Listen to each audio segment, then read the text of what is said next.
Bonjour à tous, bienvenue sur ma chaîne. Aujourd'hui je vous retrouve pour un haul littéraire. Donc nous sommes passés chez Cultura samedi. Je vais vous montrer déjà ce que ma fille s'est trouvée. Donc comme elle lit des mangas, elle est tombée sous le charme de cette couverture. Alors le titre c'est Grainelier de Riito Takarai. C'est le numéro 1. Donc je vous mets la 4e juste derrière. Et alors il s'agirait de, alors d'après les notes de l'auteur, c'est ma première histoire fantasy dans un univers occidental, j'espère qu'elle vous plaira. Voilà, donc je vous en parlerai si ça vous intéresse, dites-moi en commentaire, parce que comme c'est des lectures de ma fille, je ne vais pas forcément les lire, mais si ça vous intéresse, je vous ferai un retour dessus. Et bien sûr, la Reine d'Égypte, c'est Hatshepsut, le tome 5. Donc là, ça mélange de l'histoire et puis bon, bien sûr, romancé. Donc ça, c'est une série qu'elle aime bien. Donc je vous mets la 4e si jamais vous la connaissez aussi. Donc le premier était à 7,99 €, le second à 7,90 €. Alors, la Reine d'Égypte, c'est de Chi Inudo aux éditions Kion Kizuna. Et ici, c'est... Alors, je vous mets la maison d'édition ici, parce que de toute façon, je pense que je prononcerai mal, donc désolée. Ensuite, en ce qui me concerne, chez Cultura, l'année dernière, il m'avait déjà beaucoup tenté. C'est une colonne de feu de Ken Follett. J'ai pas lu Les Piliers de la Terre. J'en ai entendu beaucoup de bien. C'est alors 10,90 € chez le Livre de Poche. Donc ça, c'est un roman historique, ça se passe en 1558. Donc je vous mets la 4e de couverture juste là.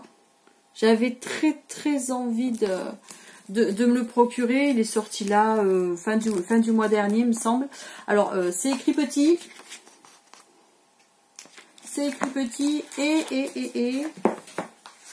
il y a pas loin de 1000 pages. Hein. Il y a 982 pages. Donc là, franchement, j'en aurai pour un moment. Je pense que c'est le genre de roman que je vais me garder pour mes vacances d'été, où j'aurai plus de temps pour lire et où je pourrai mieux étaler ma lecture sûrement sur la journée plutôt que 5 minutes le soir. Ça, c'est un petit peu comme Les Rois Maudits. C'est le genre de roman que j'ai très envie de lire, mais qui est long.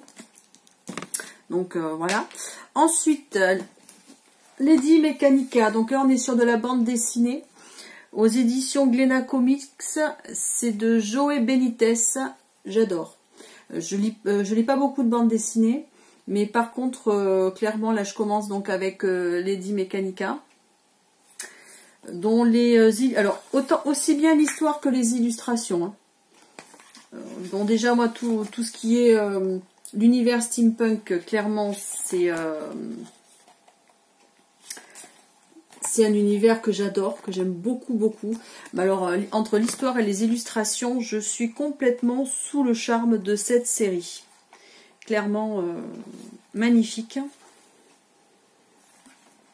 Voilà.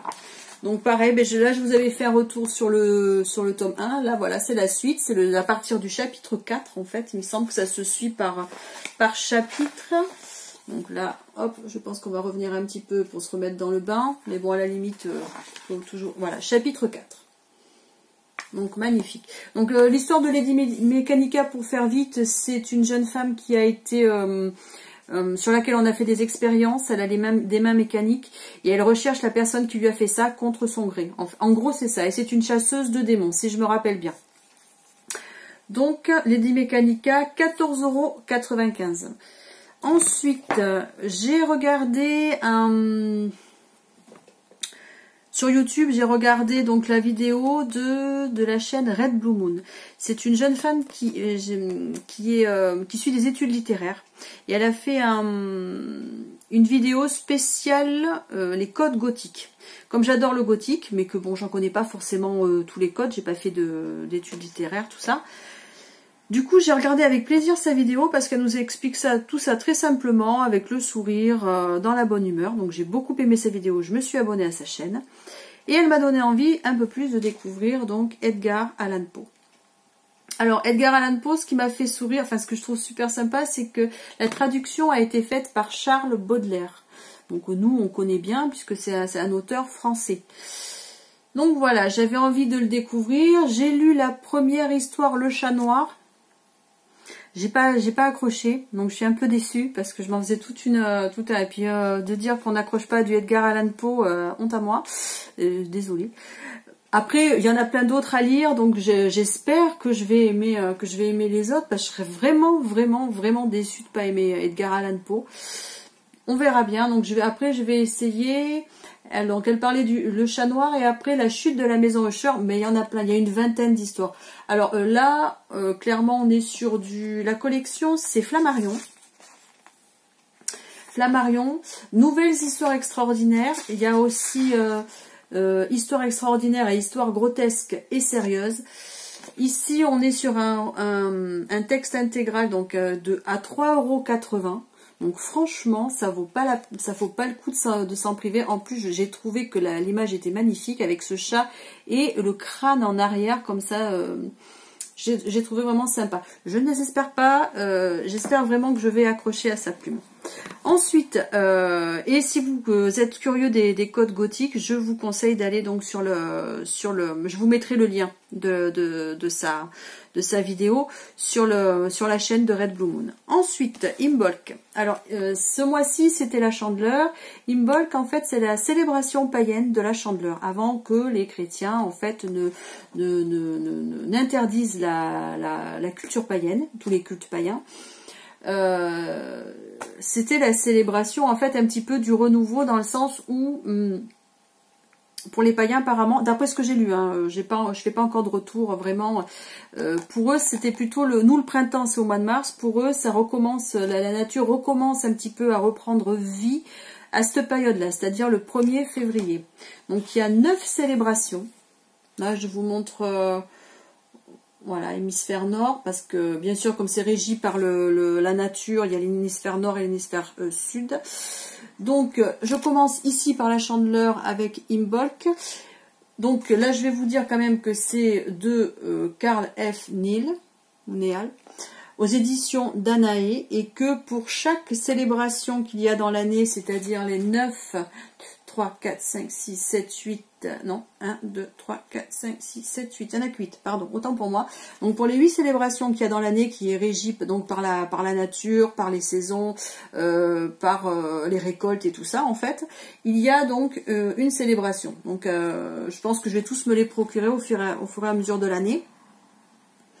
Comme ça, j'aurai ma petite collection et ça va m'aider pour mon prochain roman. En fait, une fois que j'aurai fini Les Gardiennes de l'Ombre, qui est un roman plutôt fantastique avec des démons, des vampires, sociétés secrètes et tout, j'ai envie de m'attaquer aux sorcières ou au Wicca, je vais voir. Mais dans tous les cas, j'ai envie d'avoir des bases solides. Donc, je m'inspirerai sûrement de ces petits livrets-là, puisque c'est de l'histoire, du folklore, de la magie. Donc, vraiment, donc je vous ferai un retour dessus. Il était à 12 €. Et pareil, je l'ai vu passer sur les réseaux sociaux et je me suis dit, celui-là, il me le faut. Et les autres aussi, bien sûr. Donc, ça, c'était pour mes achats. Ensuite, j'ai gagné un concours. Je connaissais pas du tout. Donc là, on est sur Les Ferrailleurs. C'est le tome 3, La Ville, illustré et écrit par Édouard Carré. Donc, vous connaissez mon amour pour les illustrations. Donc, on en a aussi... alors là, on n'est pas dans du... il n'y a pas la beauté, on va dire, de Lady Mechanica et compagnie. Non, mais bon, quand même. Il y a... moi, j'aime bien. Voilà. Là, c'est un univers à la Tim Burton. Donc un univers sombre qui va sûrement me plaire. Peut-être du steampunk, ça se passe en Angleterre, ça se passe à Londres. Et on est dans la période du steampunk, je pense, 1800-1900. Donc voilà, mais d'abord, il va falloir que je me procure le tome 1 et le tome 2, puisque moi j'ai gagné donc le tome 3. Donc je remercie, c'est le livre de poche imaginaire, c'était sur Instagram ce concours. Donc je les remercie. Donc avec la petite carte, bonne lecture de la part de Claire, donc merci Claire. Et donc il y avait ça comme lot, et il y avait un petit bac comme ça, un petit sac, avec une citation de Maxime Chatham que j'ai trouvé super sympa. Voilà. Donc le roman, c'est un livre de poche, donc il est à 8,90 €, donc ce sera pas compliqué de... donc le 1 et le 2 seront aussi des livres de poche, donc j'arriverai facilement à me les procurer. Donc super contente d'avoir gagné ce concours, merci encore. Et enfin, aux éditions Actu SF, j'essaye d'aller vite parce qu'il y a pas mal de bouquins, mais... après, j'en perds mes mots. Collection, édition Actu SF, ça c'est un service presse. J'adore cet univers, vous le savez. J'ai chroniqué pas mal de romans chez eux, j'ai jamais été déçue. Là, je me mets un petit peu en péril dans le sens où je suis arachnophobe et La forêt des araignées tristes, dont le titre vous dévoile bien que j'espère que ça va pas trop perturber ma lecture. Dans tous les cas, ce qui m'a fait craquer, c'est la 4e de couverture. L'histoire a l'air hyper intéressante. Là, c'est du... Là, on parle de... aventure, horreur, steampunk, voilà, donc il y a plein de choses qui font que j'ai envie de le lire.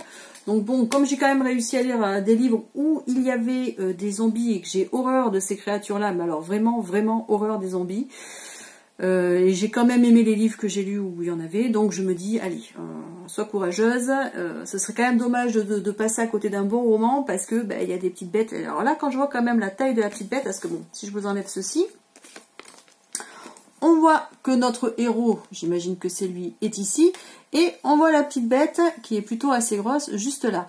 On verra, hein, on verra. Donc il me tente de vous faire la chronique sur ce roman, et surtout, je croise les doigts pour pas trop pour pas trop être angoissée par les araignées. Bref. Donc alors 19 €, il sort au mois de février, il sort ce mois-ci et c'est de Colin Hayne. Voilà. Donc je pense que j'ai fait le tour de tous les romans que je voulais vous présenter ce mois-ci. Je pense pas qu'il y en aura autant le mois prochain, on verra. Je vous souhaite donc une bonne semaine, de bonnes lectures et je vous dis à bientôt.